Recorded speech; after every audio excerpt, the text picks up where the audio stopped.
quiero presentar la película Reducida de la magistrada Marta María del Carmen Hernández Álvarez, consejera de la Judicatura Federal. Ella cursó la licenciatura en Derecho en la Universidad Nacional Autónoma de México, titulándose con mención honorífica. Además, cursó el Máster Internacional en Derecho Penal, Constitución y Derechos, impartido en la Universidad Autónoma de Barcelona, y el doctorado en Derechos Humanos en la Facultad de Derecho de la Universidad Nacional de Educación a Distancia de Madrid, España. En la Universidad Panamericana cursó las especialidades de Derecho Penal, Derecho Laboral, Amparo, Derecho Electoral, Fiscal y Nuevo Sistema Penal Acusatorio. El 12 de octubre del año 2015, en dicha casa de estudios, presentó y aprobó con mención cum laude el examen para obtener el diplomado como doctora en Derecho. Actualmente es candidata a doctora en Derecho por la Universidad de Castilla-La Mancha.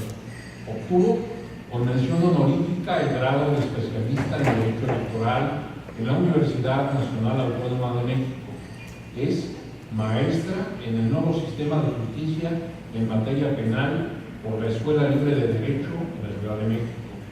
Igualmente, ha cursado diversos diplomados en diversas instituciones como la Universidad Alberto Hurtado de Santiago de Chile, la Universidad Austral de Argentina, la Universidad Panamericana de la Ciudad de México y la Universidad Pompeu Fabra en Barcelona, España.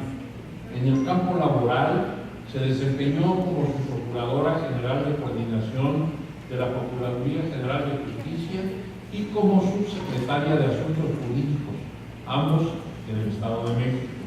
Asimismo, como notaria pública en esta misma entidad. Además, tiene una destacada trayectoria judicial, desempeñándose como jueza segundo de distrito en Zacatecas, jueza tercero del distrito B de Amparo en materia penal en el Distrito Federal. El 17 de abril del 2005, por concurso de oposición, fue designada como magistrada del primer tribunal colegiado en materia penal del segundo circuito. El 1 de septiembre de 2014 fue nombrada como titular del tercer tribunal unitario en materia penal del primer circuito. Ocupó este cargo hasta que el presidente de la República le designó como consejera de la Judicatura Federal. Además de lo anterior, fungió como visitadora del Tribunal Electoral del Poder Judicial de la Federación. Por parte del Consejo de la Judicatura Federal, integra el Comité de Igualdad de Género del Poder Judicial de la Federación, que preside la ministra Luna Ramos, y de igual manera forma parte de la Comisión Intersecretarial para prevenir, sancionar y erradicar los delitos en materia de personas y para la protección y asistencia a las víctimas de estos delitos. Conjuntamente con lo anterior, integra la Comisión de Coordinación y Seguimiento de la 18 Junta Judicial Iberoamericana. Respecto a la academia y docencia, es socia de número del Ilustre y Nacional Colegio de Abogados de México, ACE, y de la Barra Mexicana Colegio de Abogados, miembro de la International Association of Women Judges y de la Asociación Mexicana de Mujeres Juezas y Magistradas. Ha sido profesora en el Instituto de la Judicatura Federal y en la Facultad de Derecho de la Universidad Autónoma del Estado de México. Actualmente forma parte del claustro de docentes de la maestría en Ciencias Penales con especialidad en Sistemas Penal Acusatorio de la Universidad Anáhuac del Norte. Adicionalmente, la consejera Hernández Álvarez ha sido disertante de diversas conferencias y diplomados en las materias penal, constitucional y de derechos humanos. Es autora del libro La Transformación Jurídica, una visión desde los derechos fundamentales, coautora de los libros Ley de Amparo Comentada y Nuevo Sistema Penal para el Estado de México. Es también coordinadora y coautora del libro Derechos Humanos, Perspectivas y Retos, editado por Tirando Ranch México. Es a su vez autora de varios artículos en revistas especializadas y obras colectivas y especializadas. El uso de la palabra Muchas gracias. El honor es para mí. Me da muchísimo gusto ver a todos mis compañeros y amigos que tenía yo ya algún tiempo de no poder saludarlos. De verdad, para mí es un honor compartir con ustedes este auditorio. Y pues a petición del señor notario Fernando Díez Cano, voy a hablar sobre los derechos humanos, pero voy a tratar de enlazarlos con la actuación notarial. A ver qué les parece.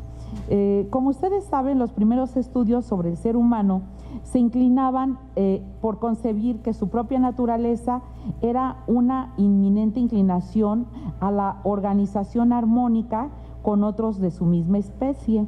Aristóteles definía al ser humano como un son politikon. 2000 años después de esta girita, los contractualistas realizaron un análisis distinto de la naturaleza humana, entre ellos Thomas Hobbes, a quien su perspectiva filosófica le indicaba que esta estaba definida por un estado de guerra de los unos contra los otros. Ante dicha situación, era necesaria la realización de un contrato colectivo que diera origen a un estado absolutista en el que, si bien es cierto, habría muchas injusticias, a su parecer sería un mejor modelo de gobierno que el estado de guerra. La teoría hobbesiana, desde el nombre del Leviatán a este estado absolutista, es así como se le denomina. Entre otras posturas moderadas está la de Kant y Rousseau. Se puede advertir en esta que la naturaleza humana ya no es completamente agresiva, sino que es concebida como la vocación hacia un estado de libertad. Para ellos, la libertad y la libre elección son características inherentes a la naturaleza humana. En todas las teorías contractualistas aparece un convenio colectivo que da origen al Estado, pero todas ellas tienen como fundamento el estado natural del hombre. A este convenio colectivo se le dio el nombre de contrato social. Así, dos son los elementos permanentes en estas doctrinas. Por un lado, el estado natural del ser humano como una condición inherente per se, y el otro que implica una posición del ser humano dentro de una sociedad organizada políticamente. Tenemos, pues, una perspectiva natural y otra social o política. Por eso, las teorías del estado natural del ser humano sustentan lo que ahora se conoce como derechos humanos. El derecho natural del hombre previo a la concepción del Estado es la referencia inmediata a los derechos humanos. Estos se pueden definir como aquellas libertades, facultades, instituciones o reivindicaciones relativas a bienes primarios o básicos que incluyen a toda persona por el simple hecho de su condición humana, para la garantía de una vida digna, además de universales, son inherentes, irrevocables, inalienables, intransmisibles e irrenunciables. Según la visión justnaturalista tradicional, son además atemporales e independientes de los contextos sociales e históricos.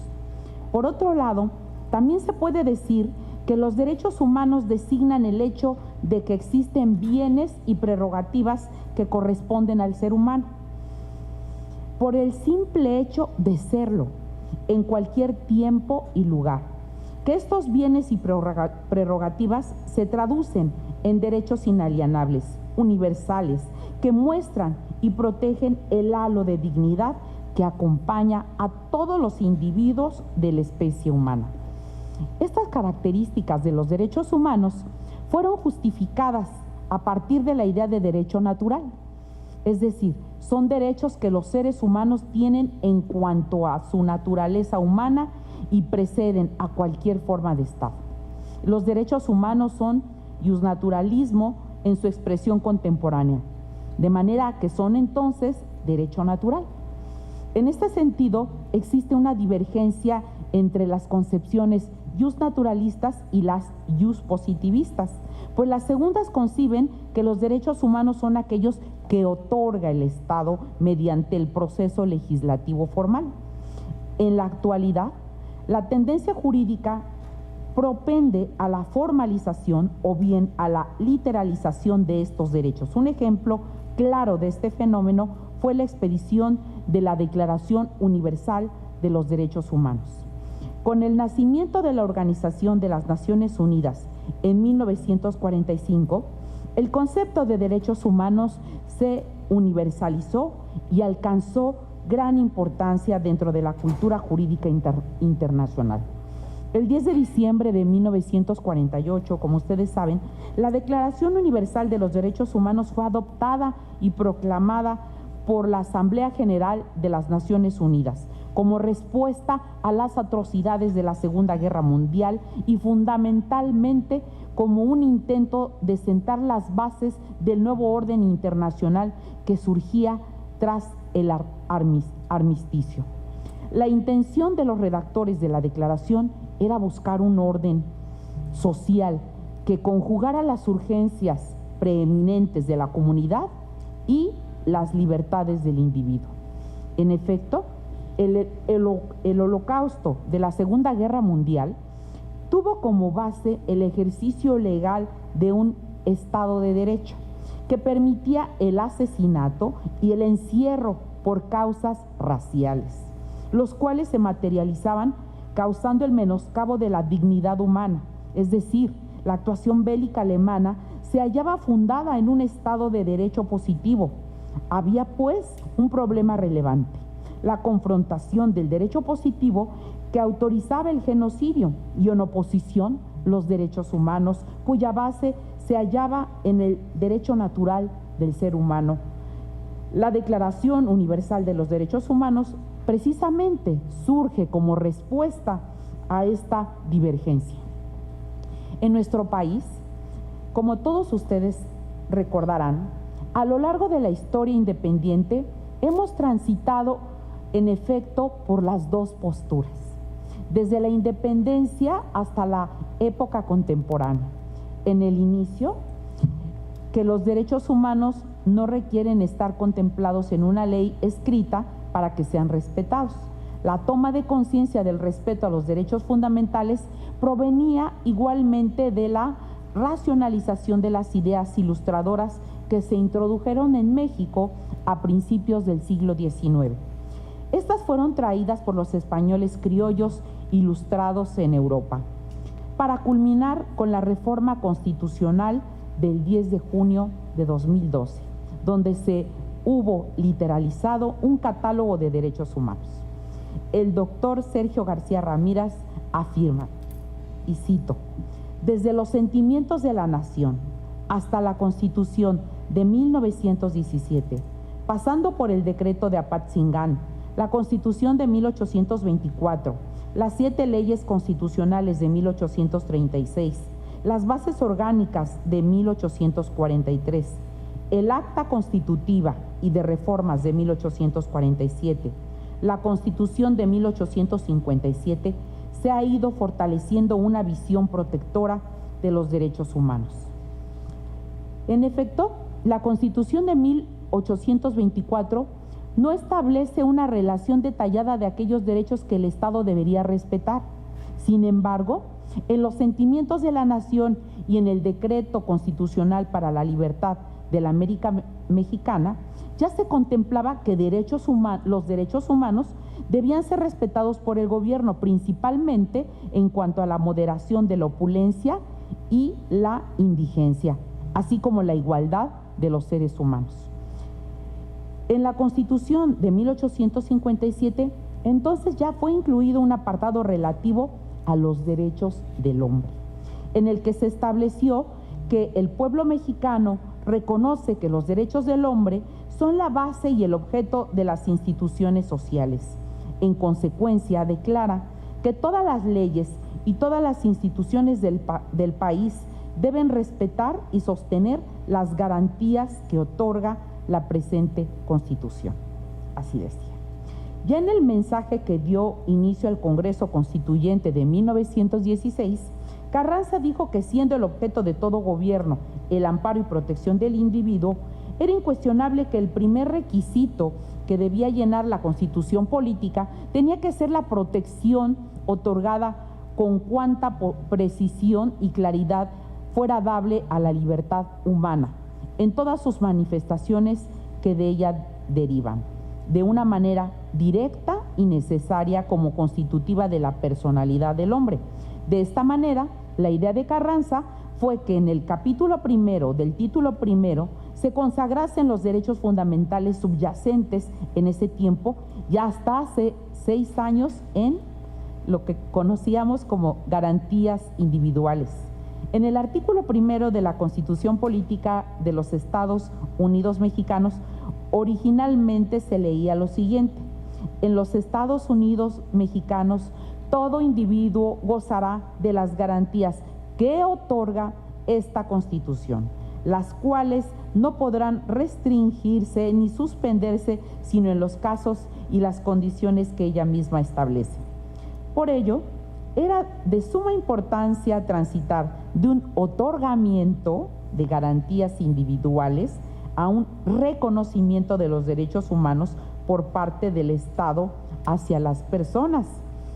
En ese contexto, los constituyentes permanentes estimaron que la diferencia entre ambos, garantías y derechos humanos, estriba en que las primeras son los límites de la actuación del poder público consagrados de manera precisa en el texto constitucional, en tanto que los segundos son derechos anteriores y superan el poder público, por lo que supone que aun cuando no estén consagrados en un texto legal, el Estado está obligado a reconocerlos y respetarlos. Como ustedes ven, ahora la postura es absolutamente justnaturalista.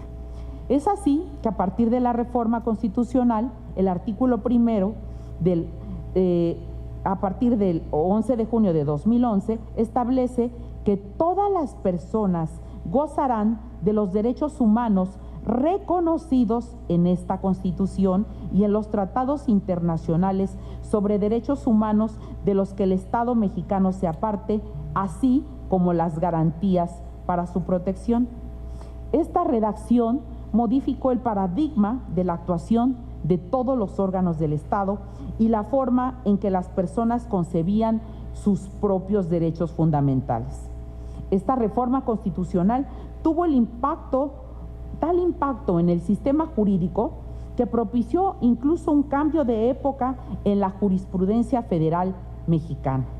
Esto fue así, ya que previamente a la reforma constitucional que modificó la denominación del capítulo primero y del título primero, el 6 de junio de 2011, se publicó el decreto por el que se reformaron, adicionaron y derogaron diversas disposiciones de los artículos 94, 103, 104 y 107 de la Constitución Política de los Estados Unidos Mexicanos, que entró en vigor el 4 de octubre de ese mismo año. En conjunto, las mencionadas reformas implicaron una modificación a la estructura del Poder Judicial de la Federación, así como a la competencia de algunos de los órganos que lo integran. Con motivo de lo anterior, el Pleno de la Suprema Corte de Justicia de la Nación expidió el Acuerdo 9/2011, que en su único punto establece que la 10ª época del semanario judicial se iniciará con la publicación de la jurisprudencia del Pleno y de las salas de la Suprema Corte de Justicia de la Nación, así como de los tribunales colegiados de circuito, derivada de las sentencias dictadas a partir del 4 de octubre del 2011, es decir, a partir de la reforma, de los votos relacionados con estas, de las tesis respectivas y de las diversas ejecutorias emitidas a partir de esta fecha, que expresamente acuerden los referidos órganos jurisdiccionales. El ahora ministro en retiro, Juan Silva Mesa, señaló en alguna ocasión: las épocas son periodos que reflejan cambios paradigmáticos en la manera de formar jurisprudencia, es decir, en la manera de registrar los criterios que constituyen la creación del derecho a través de la actividad jurisdiccional. La mayoría de estos cambios se debe a reformas constitucionales y acontecimientos de gran relevancia histórica que impactaron en el sistema jurídico nacional. Es así como las reformas constitucionales en materia de derechos humanos y de amparo originaron un cambio de paradigma, no solamente en la actuación del Poder Judicial de la Federación, sino en la de todos los órganos del Estado. De este modo, el nuevo sistema de control constitucional se convirtió en el orden jurídico mexicano, que se compone de la siguiente forma. En primer lugar, el control concentrado atribuido al Poder Judicial de la Federación mediante la instrucción de vías directas de control, que son las acciones de inconstitucionalidad, las controversias constitucionales y el amparo directo e indirecto.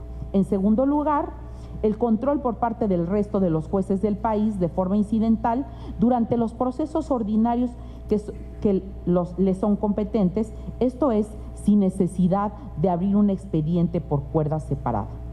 Y finalmente, todas las demás autoridades del país, en el ámbito de sus competencias, tienen la obligación de aplicar las normas correspondientes, haciendo la interpretación más favorable a la persona para lograr su protección más amplia, sin tener la posibilidad de inaplicar o declarar su incompatibilidad.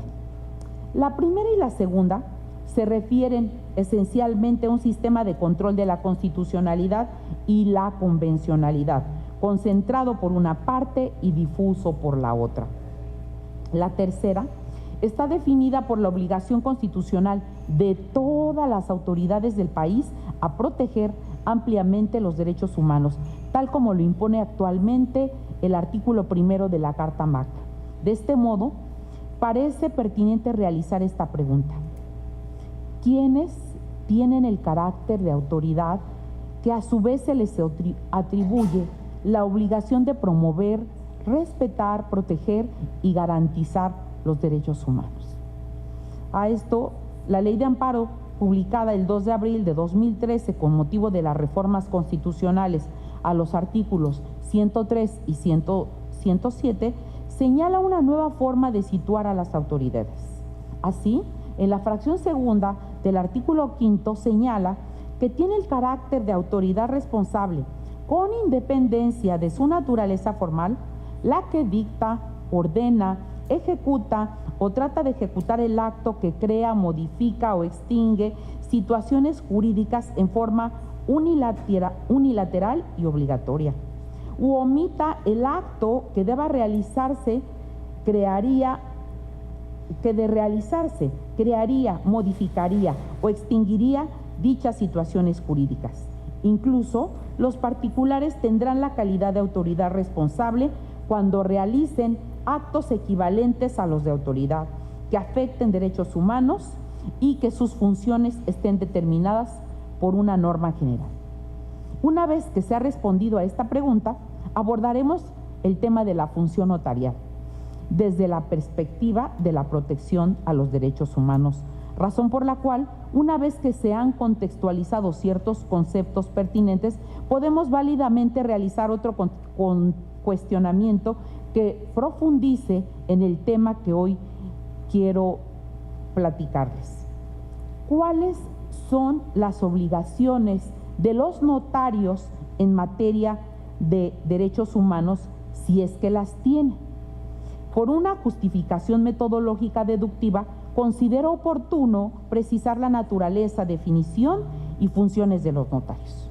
Pues bien, legalmente, como todos sabemos, el notario es el profesional del derecho a quien el gobernador del estado ha otorgado nombramiento para ejercer las funciones propias del notariado investido de fe pública. Ahora, respecto del quehacer del notario en cuanto a las funciones que desempeña, estas pueden dividirse en dos partes. Una, que deriva directamente del texto normativo al cual están sujetos, y otra, no menos relevante, que implican las acciones encomendadas y que tienen que cumplir en su carácter de notarios. En el primer caso, como ustedes saben, se tienen asignadas las tareas de dar formalidad a los actos jurídicos, dar fe de los hechos que les consten, tramitar procedimientos no contenciosos en los términos de la ley aplicable y tramitar procedimientos de arbitraje o mediación. Esto es lo que propiamente se les asigna al notario como funciones. Por supuesto que estas le fueron encomendadas mediante la normatividad respectiva. Simultáneamente, se ven acompañadas de otras acciones, cuyo sustento se encuentra basado en la tradición y que se hallan implícitos en ciertos preceptos legales.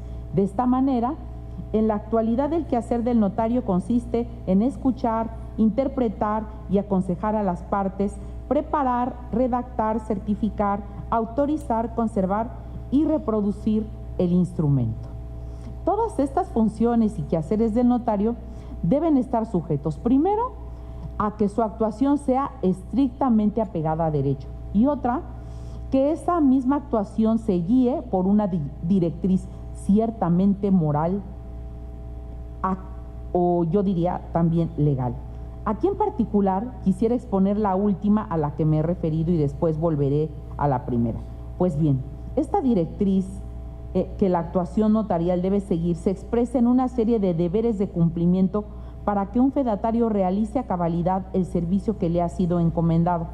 Así, se tiene el deber de veracidad, de imparcialidad, de abstenerse de litigar, de actuar personal, eficaz y eficientemente, el deber de secreto profesional, de cobro adecuado, de competencia leal y, por último, el deber de respeto a la actuación y competencia territorial.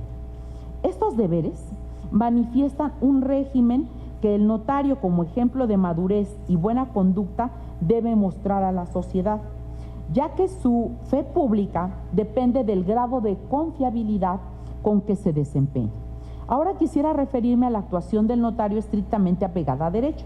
Esto no solamente implica cumplir con las funciones que por ley tiene encomendadas, sino que su actuación envuelve un carácter especial dentro del sistema jurídico mexicano.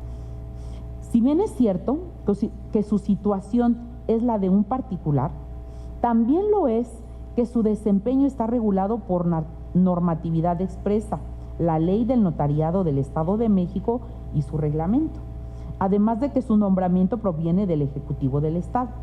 Cabe destacar que existen supuestos en los cuales la intervención del notario como particular crea, modifica, extingue situaciones jurídicas concretas y desde luego su actuación debe ajustarse a la normatividad, a lo que la normatividad establece. Un ejemplo de lo anterior es la intervención de un notario en el trámite de un procedimiento sucesorio testamentario. Esta puede desglosarse grosso modo de la siguiente manera. Primero, inicia y radica la sucesión testamentaria siempre y cuando conste el acta de defunción del autor de la herencia. Segundo, califica que el testamento se haya otorgado con las formalidades de ley. Tercero, solicita informe al Archivo General de Notarías y al Registro Público de la Propiedad respecto de la existencia de algún otro testamento. Cuarto, confiere el cargo de albacea. Quinto, realiza el reconocimiento de derechos hereditarios. Y sexto, efectúa el inventario y partición hasta otorgar escritura pública de adjudicación, siempre y cuando no exista oposición por alguna de las partes. Sin embargo, no debe pasarse inadvertido que esta competencia para tramitar un juicio sucesorio testamentario debe ser solicitada a petición de parte, es decir, que cualquiera de los herederos lo pida. Esto mismo sucede eventualmente cuando algún interesado denuncia la sucesión testamentaria ante un juzgado familiar competente, siempre a petición de alguna parte, nunca de ex oficio. Pues bien, el artículo 5º, fracción segunda, párrafo segundo de la Ley de Amparo vigente, como arriba ya lo habíamos mencionado, señala el caso específico en que los particulares tienen la calidad de autoridades responsables, esto es, cuando se actualicen los tres requisitos siguientes. Primero, que realicen actos equivalentes a los de autoridad, es decir, que dicten, ordenen, ejecuten o traten de ejecutar un acto que cree, modifique o extinga situaciones jurídicas en forma unilateral y obligatoria. 2, que a través de esos actos u omisiones afecten derechos. Y 3, que sus funciones estén determinadas por una norma general. A mi parecer, en el caso ejemplificado, una vez que el notario ha aceptado tramitar el procedimiento, el primer requisito es satisfecho cuando establece unilateralmente situaciones jurídicas concretas, materializadas con la validación de los instrumentos que pasan ante su fe por medio de su sello y firma. El segundo requisito se actualiza cuando, por ejemplo, ha concluido el reconocimiento de derechos hereditarios, el inventario y partición de patrimonio de la sucesión, pues con ello se obligan tanto los herederos y puede incluso afectar a terceros. Por último, el notario no puede actuar arbitrariamente dentro del procedimiento aludido, sino que deberá ajustar su intervención a las reglas procedimentales señaladas en el Código Civil adjetivo, así como a las facultades que el Código Civil sustantivo le conceda. Esto es, como se satisface el tercer requisito. Lo anterior se aclara con un criterio sustentado por el segundo tribunal colegiado en materia civil del segundo circuito, que incluye todo el Estado de México, en cuyo texto se advierte lo siguiente, dice: cuando un notario público tramita un procedimiento sucesorio testamentario, realiza actos equivalentes a los de una autoridad jurisdiccional, pues actúa en auxilio del Poder Judicial y aplica preceptos normativos, tanto del Código Civil como el de procedimientos civiles. Advertido lo anterior, se hace patente el carácter del notario como sujeto facultado expresamente para fungir como autoridad en determinadas situaciones previstas legalmente. Otro caso hipotético hasta el momento en esta entidad federativa es aquel que considera la iniciativa del decreto por el que se reforma el Código Civil y la Ley del Notariado del Estado de México en materia de divorcio, para incluir ahora la posibilidad de que el notario tenga facultades para formalizar el contenido de divorcio, disolver o liquidar la sociedad conyugal, así como para autorizar o liquidar el cambio de régimen patrimonial. Como ustedes saben, dicha iniciativa ya ha sido presentada por el Ejecutivo local a la legislatura del Estado. Y si bien estamos hablando de un tema hasta el momento hipotético en el Estado de México, en cambio en Chiapas, Nayarit, Quintana Roo y Sinaloa ya consideran la posibilidad de que el procedimiento de divorcio se sustancie ante sede notarial. Por tanto, considero que de publicarse la reforma de referencia, se le concederán facultades al notario similares a las que realiza una autoridad cuando instruye un procedimiento sucesorio testamentario. Esto es así, pues tendrá competencia para dictar, ordenar, ejecutar o tratar de ejecutar un acto que cree, modifique o extinga situaciones jurídicas en forma unilateral y obligatoria para las partes cuando valide el divorcio, liquide la sociedad conyugal o bien autorice el cambio de régimen conyugal, pues esto surtirá todos sus efectos legales frente a todas las partes. Asimismo, afectará a través de su protocolización de estos actos derechos de terceros, pues es invariable que envolverá cuestiones patrimoniales y que sus funciones están determinadas por una norma general, presupuesto necesario que establecerá el procedimiento a seguir mediante su reglamentación en el Código Civil y en la Ley del Notariado. En este sentido, como ya he expuesto a través de estos dos ejemplos, advierto que el notario ejerce funciones similares a las de una autoridad. Incluso en otro criterio sustentado por el segundo tribunal colegiado en materia administrativa del cuarto circuito, este está en Puebla, indicó que no procede desechar de plano una demanda de amparo por la actualización de una causa manifiesta indudable de improcedencia, con motivo de que el juicio de amparo se promueva contra actos de un notario y de su suplente. Esto con fundamento en la nueva ley de amparo, que considera que los particulares sí pueden tener calidad de autoridad en determinadas circunstancias. No obsta lo anterior, el hecho de que existan diversas tesis aisladas y jurisprudencias emitidas por la Suprema Corte de Justicia de la Nación, en las que se sostuvo que los notarios no tienen el carácter de autoridad responsable para efectos del juicio de amparo. Esto debido a que fueron emitidas con anterioridad a la publicación de la nueva ley de amparo De ahí que resulte relevante el cambio de época, pues en la novena no hubiera sido posible dictar un criterio como el que mencioné, ya que el paradigma de protección a los derechos fundamentales era otro. En virtud de lo anterior, considero que el notario, actuando en carácter de autoridad, tiene el deber inexcusable de proteger los derechos humanos de las personas que se han sometido, por así decirlo, a su competencia.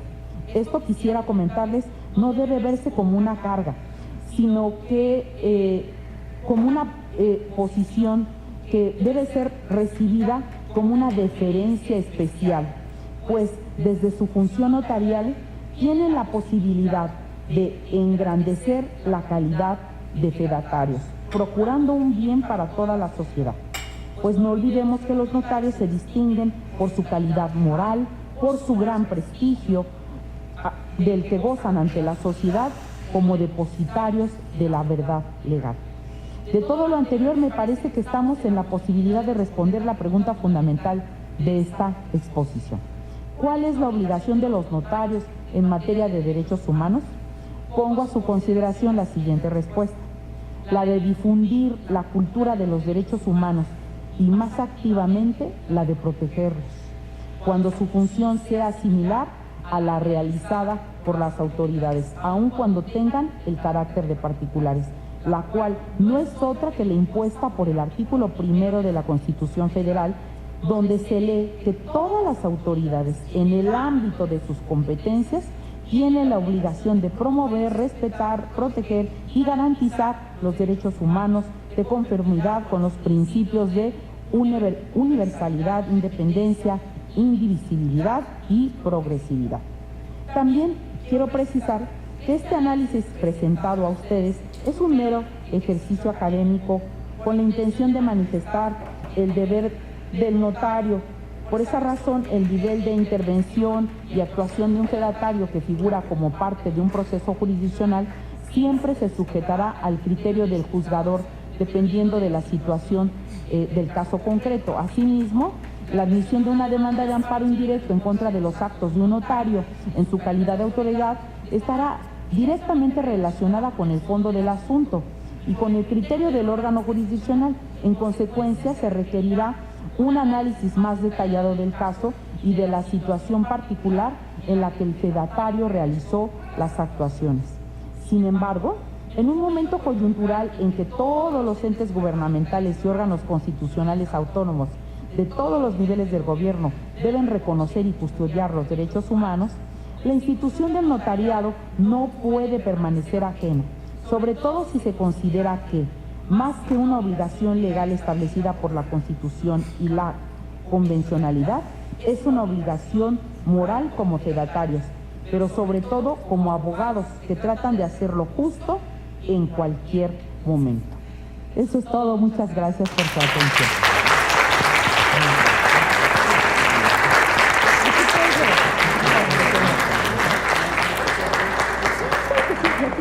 Incluso también la iniciativa que ya fue presentada y las tesis. ¿Te las dejo? En nombre del colegio le va a otorgar nuestra tesorera a nuestra ponente este reconocimiento. Bueno, al contrario, el honor es para mí. Muchas gracias, de verdad, por esto. Muchísimas gracias. Muchas gracias. Muchas gracias.